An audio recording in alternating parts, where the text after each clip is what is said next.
মুগরিয়া doctor ওগুলো লয়ে যাই চিকিৎসা হয় না মেলা দিন ধরিয়া দেহি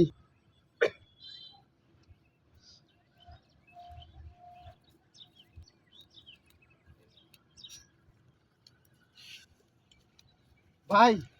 আইন নাকি মুগরিয়া ডাক্তার হ্যাঁ কেন লাগিয়া ভাই এই যে সোয়ালে রুশ খাইছিন হ্যাঁ ওখান থেকে আগ করছে আর তো মন যায় না ভাই। কি করন আমি তো রুগী রাস্তা দেই না চেম্বারে তুই আচ্ছা ট্রেনে না দেই আচ্ছা একটু দেখে দাও আচ্ছা ভাই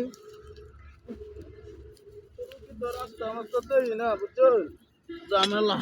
আচ্ছা ভাই একটু দেখে এটার দিন। প্রেশার টেশার সব ঠিক আছে তো ভাই দেখে দিন। ভাই প্রেশার টেশার একবারে ল হয়ে আছে ভাই মিটারে কিছু দেখে ভাই না না ভাই না একটু দেখে দিন একটু দেখে দেখতাছি কি করে আমরা ভাই যে অবস্থা এটা তো ঠিক হতো না এটা